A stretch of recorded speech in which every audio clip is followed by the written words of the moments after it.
En el video anterior nos quedamos hablando del momento de torsión, torque o torca. Y veíamos que la definición de torque o la interpretación a esa cantidad física era la capacidad de una fuerza de producir o de contribuir a una rotación alrededor de un eje.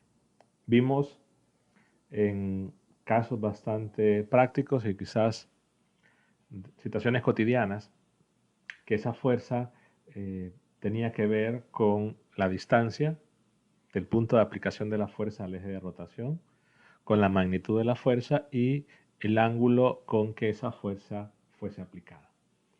Particularmente, entramos allá a la definición formal de momento de torsión o torque. Vamos a decir que el momento de torsión es un vector, es decir, va a tener magnitud y dirección. Vamos a representar el torque con la letra griega tau.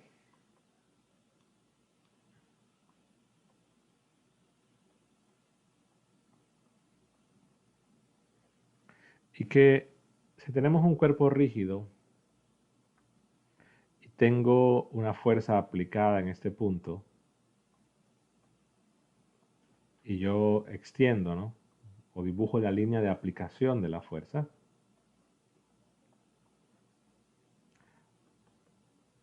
llamada línea de acción de la fuerza,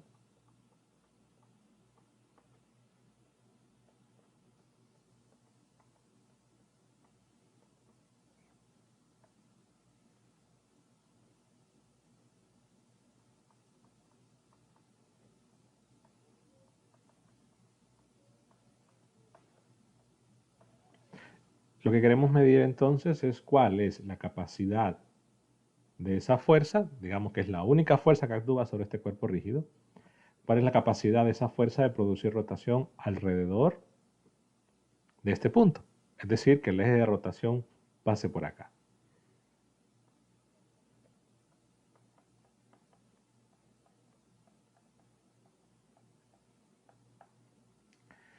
Entonces, el momento de torsión, tau, es decir, la capacidad, el torque de esa fuerza F, lo vamos a decir así, alrededor del punto O, entendemos cuál sería la capacidad de la fuerza de producir rotación o contribuir a la rotación cuando el eje de rotación es este punto. Es decir, de producir rotación alrededor de este punto O. Se va a definir como el producto vectorial o producto cruz de un vector R y la fuerza. Entonces, ¿qué es este R? Pues simplemente vamos a decir que es el vector de posición que va del punto O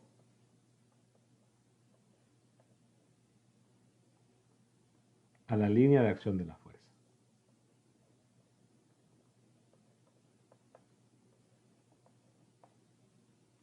Algunos lo definen bastante más simple diciendo que ese R es un vector de posición que va del punto O. Recordemos que el punto O es el punto para el cual estamos midiendo la capacidad de la fuerza de producir rotación en él. Y ese vector R entonces, en principio yo podía definirlo únicamente que va del punto O al punto de aplicación de la fuerza. Pero podemos extender esa idea, digamos, si yo llamo R, que va del punto O al punto de aplicación, podría también llamar un vector R1, un vector R2, un vector R3,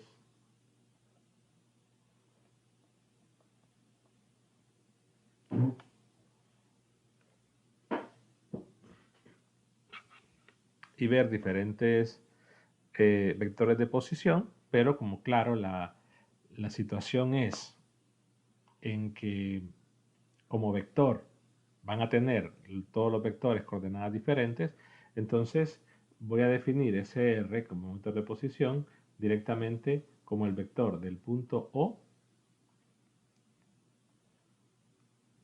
al punto de aplicación de la fuerza.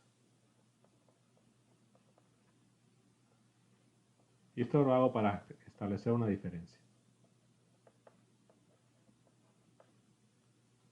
En algunos casos vamos a ver que se va a poder trabajar con cierta característica de R1, R2, de R3, pero que vectorialmente debo definirlo así para que tenga sentido. Entonces, si vemos que este es un producto cruz o producto vectorial de vectores, pues eso va a establecer características que tenemos que recordar del producto cruz.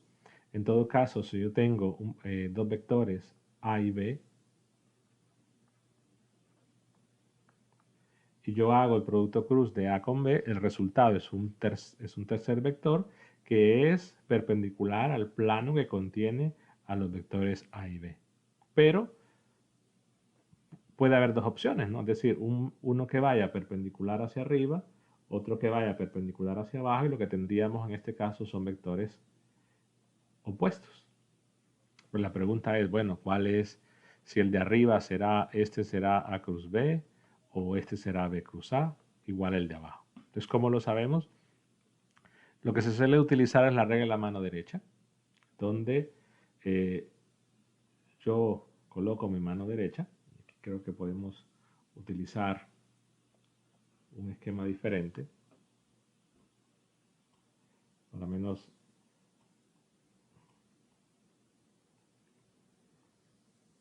visto de esta forma. Es decir, que yo coloco la mano derecha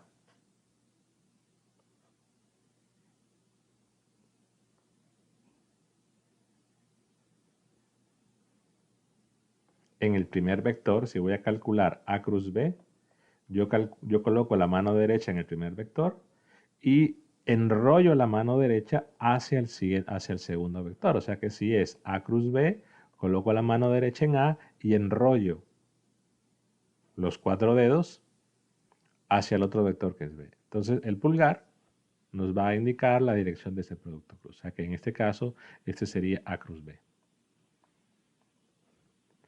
Y si quiero calcular B cruz A, tengo que colocar la mano derecha en B, pero ahí la única opción para poder enrollar hacia A es que la mano derecha más bien esté así.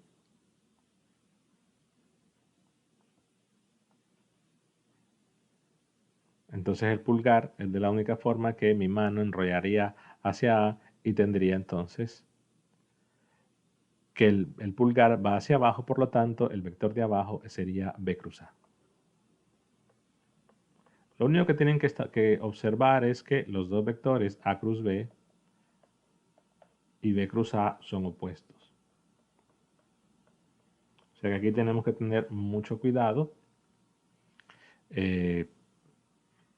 el orden en que hacemos ese producto cruz.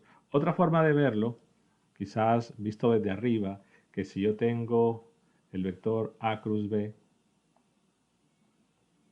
perdón, el vector A y B, entonces el vector A cruz B, en este caso, yo coloco la mano derecha, enrollo hacia B, el pulgar tiene que ser hacia arriba, entonces yo podría indicar que si el producto cruz va hacia arriba, saliendo del plano de la pantalla, entonces puedo colocar un punto. En cambio, si hago el producto cruz B cruz A, coloco la mano derecha en B, perdón, y luego enrollo hacia A, entonces el pulgar iría hacia abajo, y en este caso debo colocar una X. En ese sentido, si yo veo el plano de la pizarra, que fuera este, es como ver una flecha, ¿no? Que aquí veo que desde arriba veo la punta de la flecha que sale, y desde arriba aquí veo la cola de la flecha, o que la flecha esté entrando. Es simplemente recordar propiedades del producto cruz entre vectores. Regresando a la definición de torque. Entonces, el torque de la fuerza en el punto O sería R cruz F.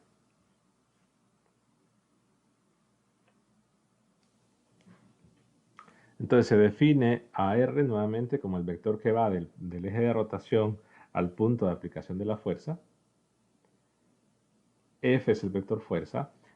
Entonces ese vector, al ser un producto cruz, tiene que ser perpendicular tanto al vector R como al vector fuerza. En este caso, si el vector R está contenido en el plano de la pantalla y el vector fuerza también, entonces al ubicar,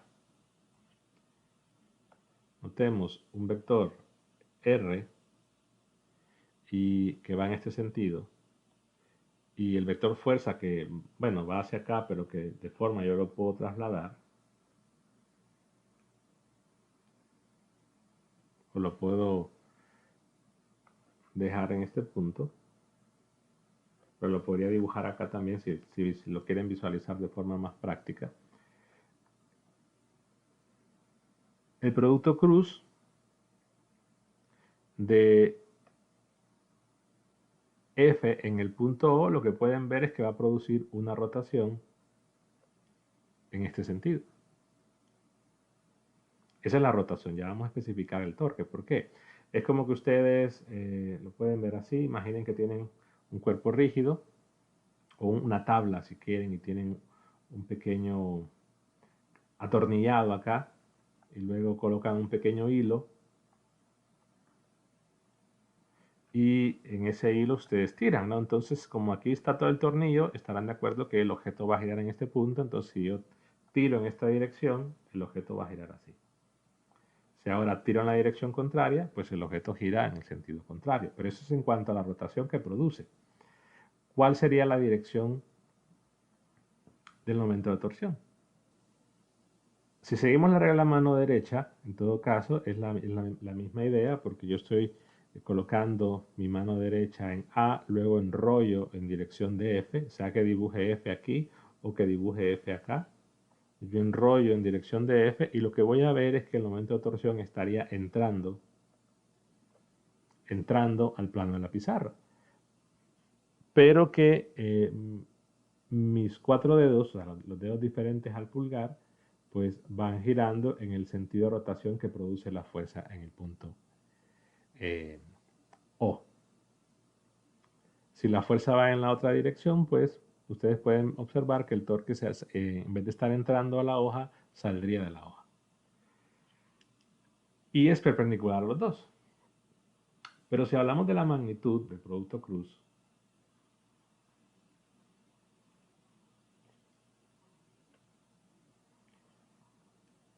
recordemos que como es un producto cruz, la magnitud de ese vector es la magnitud de 1 por F, que es la magnitud de la fuerza, por el seno del ángulo que hay entre los dos vectores. En este caso, sería el ángulo que hay entre R y θ. Entre R y F, perdón, que he denominado θ. A esa distancia R, que es una magnitud, se le suele llamar brazo.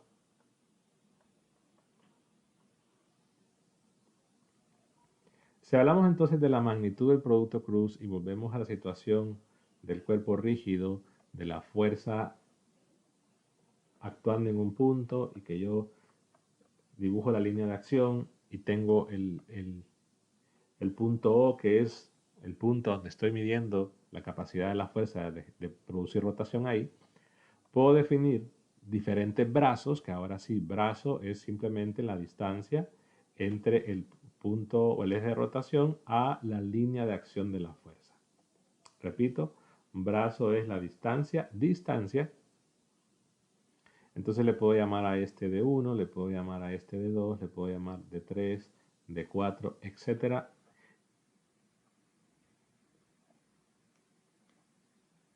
Y voy a mover un poquito el punto de aplicación. Digamos que el punto de aplicación era este. O en este caso podría tomar un brazo que coincide con el R, o que es la magnitud del R que tengo definido arriba. O podría tomar un brazo que cumpla la característica que sea perpendicular. O sea que todos esos son brazos, incluyendo a D, que D representado aquí es la magnitud de R. Pero en realidad, por las relaciones que se pueden tener del producto cruz, yo puedo calcular la magnitud del torque como D por F por seno, y puedo definir un ángulo 1, voy a ponerle un teta cualquiera aquí, o puedo decir D1 por F por un ángulo 1, donde el ángulo 1 sería este, o puedo decir D2F seno del ángulo 2, donde sería el ángulo 2 este, o puedo utilizar un ángulo 3, o puedo utilizar un ángulo 4, o puedo quedarme con, le voy a poner a esa distancia un D, y a este le voy a poner D de R. Solo para establecer la diferencia, que D de R es la magnitud de R y que D es la distancia que va del punto a la línea de acción de la fuerza, pero es perpendicular a ella. Entonces, en ese D, lo que podemos observar es que el ángulo es 90. Entonces, de todas estas opciones, lo que tendría es que para el brazo que está a 90 grados, me queda D por seno de teta, y es igual a, voy a poner F por D para que la notación de F no van a pensar que es un diferencial. Es decir, que de todos los brazos, que tengo infinidad de opciones para poder utilizar, es conveniente el brazo que está a 90 grados, puesto que el seno de 90 es 1. O sea que el de que he llamado de R, el que he llamado D, el de 1, de 2, de 3, todos son brazos. Brazo de la fuerza se le suele llamar, o simplemente brazo. Pero ese D que está a 90 grados es llamado brazo de palanca. Entonces ahí establecemos una diferencia. Todos son brazos, pero únicamente aquel que está a 90 grados se le llama brazo de palanca. Otros textos, habrá que tomar en cuenta eso, le llaman brazo de palanca a todos. Yo utilizo la definición de que todos son brazos, más sin embargo, un brazo de palanca es igual al que está, el que está a 90 grados con la alineación de la fuerza. Entonces, en el cálculo de la magnitud, vean que puedo tomar cualquier brazo, pero requiero el ángulo específico entre pues, esa distancia marcada por el brazo, o esa línea marcada por el brazo, y la fuerza. Pero si vamos a calcular el producto cruz, la definición misma implica que ese R va del punto O, que por ahí pasa el eje de rotación, al punto de aplicación de la fuerza. La pregunta para ustedes será, bueno, ¿y será que puedo, así como tenía la libertad y como lo había definido primero, puedo tener la opción de definir un R1 o un R2 o un R3? ¿Lo puedo hacer? Y la respuesta es bastante, bueno, no quisiera decir obvio, pero ustedes mismos lo pueden probar, que se va a seguir cumpliendo. Simplemente lo que pueden hacer es agarrar estas dos cantidades, restarlas y probar que esa resta va a dar 0, de forma que las expresiones van a ser iguales. Entonces, en realidad, aunque formalmente decimos que R se define del punto O al punto de aplicación, se puede utilizar R, la misma situación por la que podemos utilizar cualquier brazo, pero que preferimos el brazo de palanca por sobre los demás, porque el cálculo es más simple, dado que no necesitamos calcular ese ángulo, que podemos pensarlo así, es más fácil encontrar una distancia perpendicular a la fuerza que agarrar una distancia cualquiera y estar viendo el ángulo, pero en realidad se puede hacer con cualquiera de las opciones. Si pensamos ahora en eso, ¿no? La magnitud es cualquiera de estas opciones, pero se puede reducir a la magnitud de la fuerza por el brazo de palanca.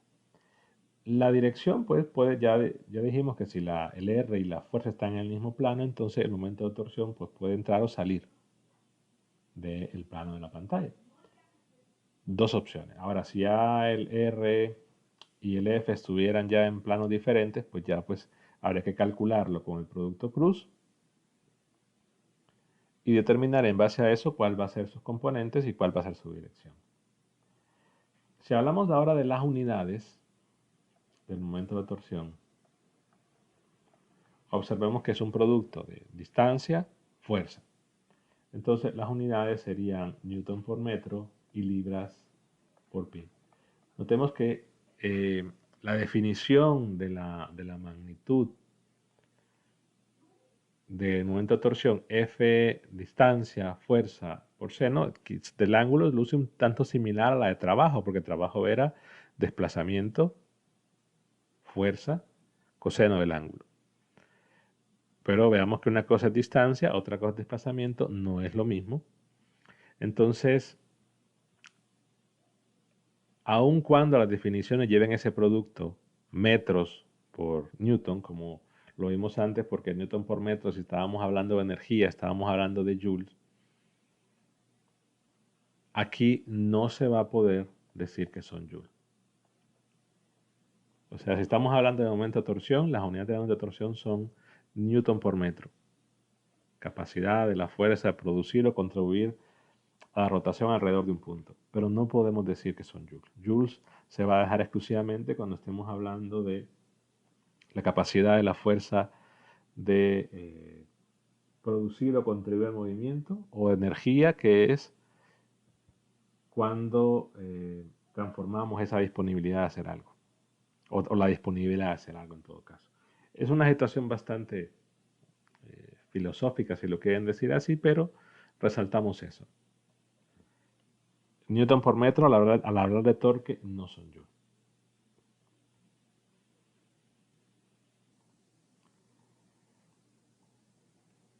Lo que puede ocurrir, por ejemplo, es tener en un cuerpo rígido que tenga una forma arbitraria y tener varias fuerzas que estén actuando sobre él.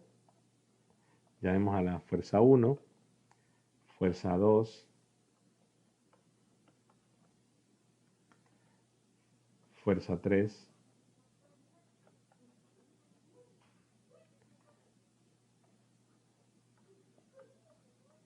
fuerza 4.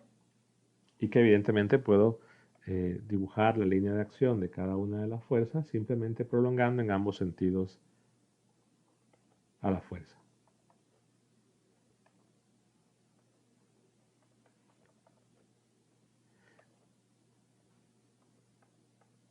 Y en este caso podríamos decir que estas fuerzas son las fuerzas típicas, ¿no? La normal, la tensión, la fuerza de fricción, una fuerza aplicada, la fuerza del resorte, etc. Pero vimos que en un cuerpo rígido diversas fuerzas pues pueden estar actuando en puntos diferentes, que en todo caso no siempre vamos a tener un sistema concurrente. Veamos que aquí de repente dos fuerzas, su línea de acción pasa por el mismo punto, pero todas no. Entonces este es un ejemplo de un sistema de fuerzas no concurrente.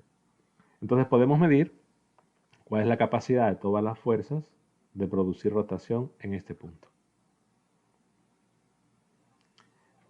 ¿Y qué hacemos? Bueno, lo que vimos es que si yo quiero calcular la magnitud de cada momento de torsión, pues lo único que hago es medir el brazo de palanca, que es la distancia perpendicular a la línea de acción de la fuerza, en este caso sería de 1, luego dibujo el brazo de palanca de 2, luego el de 3,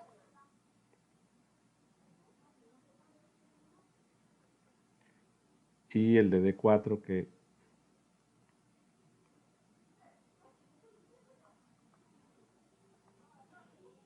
que sería más o menos, digamos por acá, que de repente no parece tan perpendicular, pero yo trazo los brazos.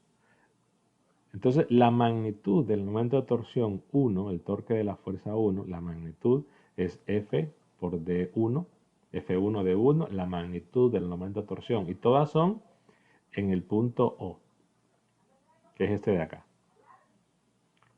F2 de 2, etcétera, ¿no?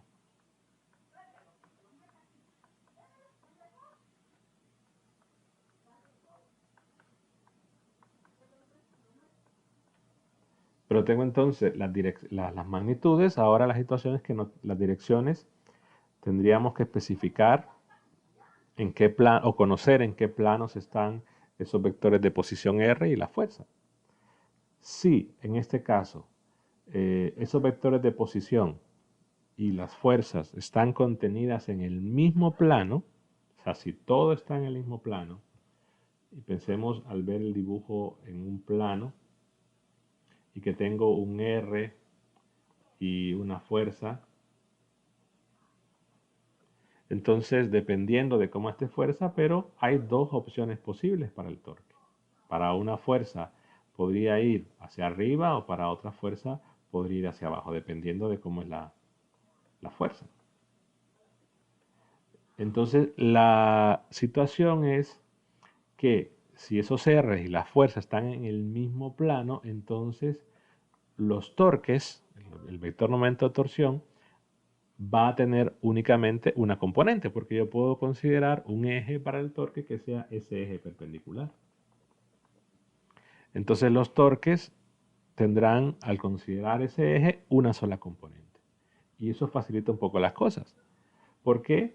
Porque al tener los torques todos con una sola componente, la única diferencia va a ser a la magnitud colocarle ya sea un signo más o menos. Y eso es una ventaja. Si ya los vectores R y las fuerzas ya no están en el mismo plano, pues hay que hacer el producto cruz y ya calcular el torque 1 con 3 componentes, el torque 2 con 3, etc. Por aquí la ventaja es que tendríamos una sola componente si están en el mismo plano. Por lo tanto, lo único que hago es colocar el signo. Y además, como tenemos solo una componente, podemos prescindir de decir, bueno, que este es el eje Z, entonces puedo prescindir de colocar el versor K. Esa es otra ventaja también. Pero entonces tengo que ver, bajo esa idea, cómo colocar los más y menos. Al final de cuentas, lo que se va a establecer, así como cuando se sumaban fuerzas, se va a establecer una convención. En el caso de las fuerzas, recordemos, si el sistema estaba en equilibrio, pues tomaban una convención arbitraria. Si había movimiento, la convención era considerar positivas las fuerzas que van en el sentido del movimiento. Aquí la convención va a tener que ver con la rotación. Por ejemplo, si yo hablo de la sumatoria de los torques de todas las fuerzas en el punto O, me estoy refiriendo a la suma de estas cantidades.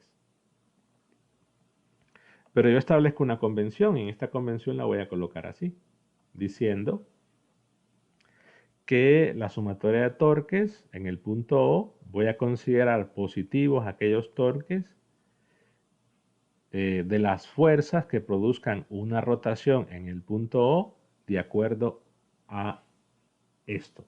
Es decir, que produzcan una rotación en el sentido antihorario en el punto O. ¿Y cómo medirlo? Bueno, una opción podría ser la idea que teníamos antes. Ustedes veían una tabla, atornillaban en cierto lugar, en cierto punto, ustedes amarraban una cuerda, tiraban la cuerda.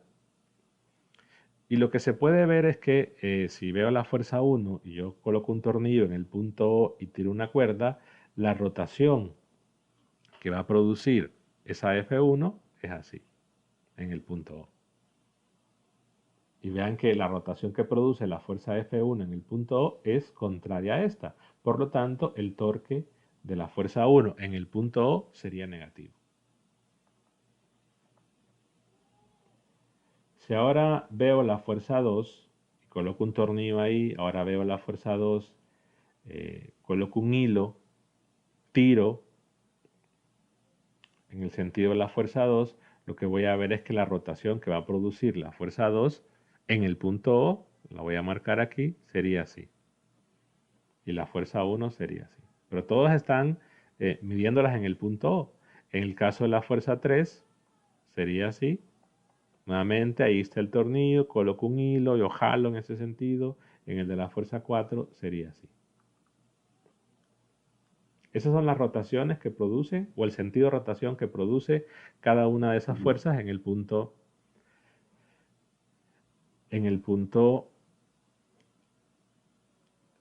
O. Por lo tanto, veamos que el torque de la fuerza 1 en el punto O sería negativo, pero el torque de la fuerza 2 en el punto O sería positivo, también el torque de la fuerza 4 sería positivo, pero el torque de la fuerza 3 sería negativo. Entonces, escribo los signos. El torque de la fuerza 2 es positivo, de acuerdo a esa convención. El torque de la fuerza 3 es negativo y el torque de la fuerza 4 sería positivo. Considerando nuevamente que las fuerzas y los vectores R están en el mismo plano. La convención quizás vale la pena más adelante explicar cómo vamos a tomar la convención, pero por ejemplo, si alguien decide tomar una convención diferente, por ejemplo así, lo único que va a suceder es que van a cambiar los signos.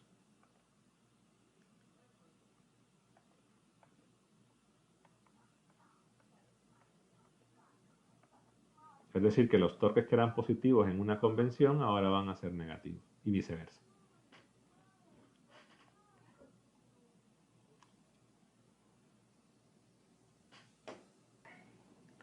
Quizá aquí visualizarlo sería ver nuevamente, imaginemos que está girando en este punto, aquí está un tornillo que aplico que solo veo el efecto de la fuerza 1, tiro con un hilo y lo que produce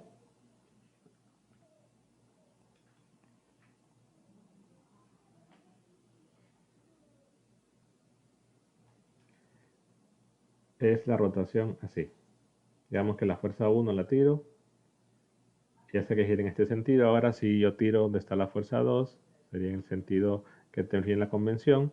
Si veo la fuerza 4, tiro el hilo. Claro, aquí la figura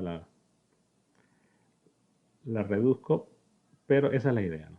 Visualizar, ok, coloco un tornillo, una tabla, un tornillo, agarro un hilo, la coloco como está, donde está cada una de las fuerzas, y yo jalo así rápido, no tanta distancia, sino simplemente ver cuál va a ser el sentido de la rotación. Y la situación es que entonces puedo tomar una convención, ya vamos a detallar, así como en leyes de Newton, cuál debería ser la convención a utilizar, pero que si al final de cuentas cada factor, lo que veo es la contribución a la rotación en ese punto, entonces si tengo una convención y obtengo un resultado positivo, pues quiere decir que el objeto está girando en el sentido de mi convención. Si yo al hacer todo este cálculo obtengo un valor negativo, pues quiere decir que el objeto está girando en el sentido contrario a mi convención. Ahora, si obtengo 0, la primera situación que nos viene a la mente, bueno, si el torque en ese punto da 0, pues quiere decir que el objeto no está girando, pero hay algo más que podamos concluir de eso y ya lo vamos a ver más adelante. La otra situación que es importante resaltar, que si yo tengo un cuerpo rígido y tengo una fuerza, tengo su línea de acción y me están pidiendo el momento de torsión de la fuerza F en el punto O, es decir, el torque de la fuerza en el punto O, pero F pasa por O. O sea, recordemos que aquí lo estamos viendo en el plano, ¿no? La idea es que la fuerza pasa por el eje de rotación. Entonces la definición de la magnitud del torque de F en O es la fuerza por el brazo de palanca, que este brazo de palanca es la distancia que va del eje de rotación a la línea de acción de la fuerza y que es perpendicular a ella. Pero en este caso, como la fuerza pasa por ahí, no hay distancia entre la línea de acción y el eje de rotación. Por lo tanto, este es 0. Entonces lo que tendríamos que el torque de esa fuerza en el punto O es 0. Dicho de otra forma, la fuerza F no va a producir rotación en un punto para el cual, o en un eje para el cual la fuerza está pasando por él. Pero una cosa es decir que el momento de torsión de la fuerza es 0 a decir que la fuerza vaya a ser cero. La fuerza podría tener un valor arbitrario, más sin embargo el torque sería cero siempre por ese brazo de palanca. Vamos entonces a regresar a nuestra tabla de equivalencias que teníamos al inicio. Y lo que encontramos es que el equivalente de la fuerza en rotación es el momento de torsión.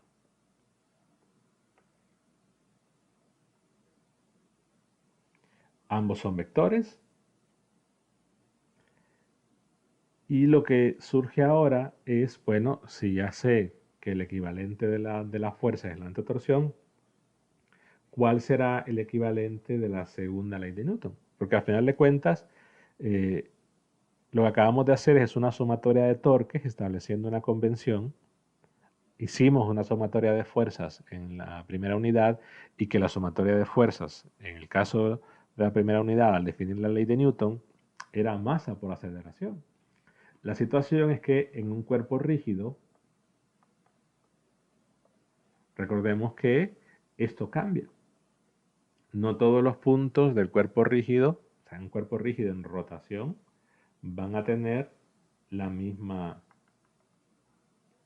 aceleración, puesto que la aceleración, recordemos que era R por alfa. Claro, todos los puntos del cuerpo rígido van a tener la misma alfa, considerando que esta es la aceleración tangencial.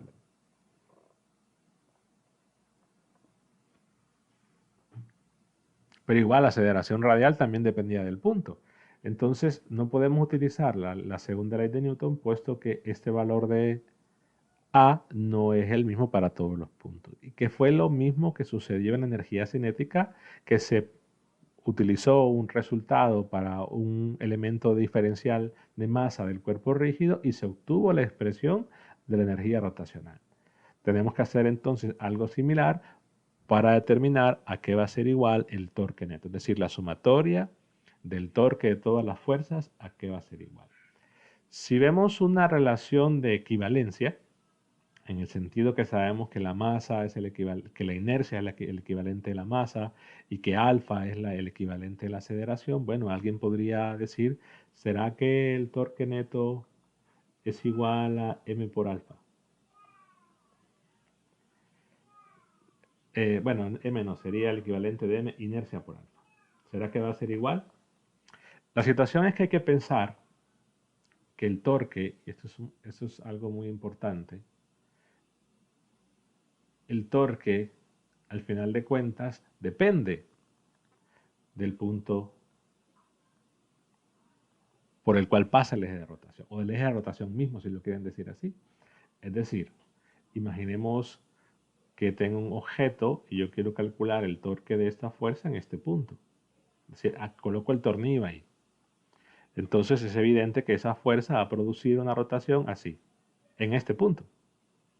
Pero si ahora coloco el punto por acá, y digamos que este es el A, entonces esa fuerza, el tornillo está ahí ahora, desaparezco esto, ya esto ya no va a estar,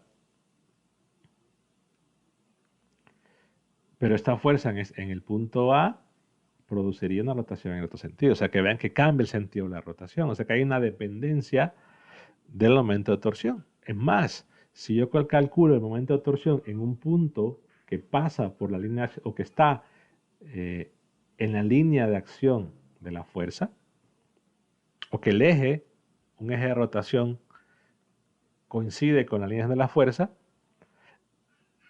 coincide me refiero a pasar por él, entonces el torque es cero. Entonces la situación es que quiero que noten que dependiendo del punto en el que estamos midiendo la capacidad de producir rotación, el resultado puede ser diferente. ¿Por qué? Porque en el que está en anaranjado tengo un sentido de rotación, en el que está en rojo tengo otro sentido de rotación, en el que está en azul tengo cero. Entonces es importantísimo a la hora de establecer un torque o una sumatoria de torque, el punto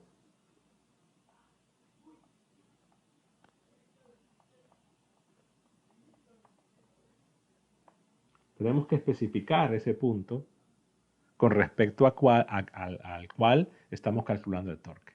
Y esto no es algo de gusto, es obligatorio hacerlo.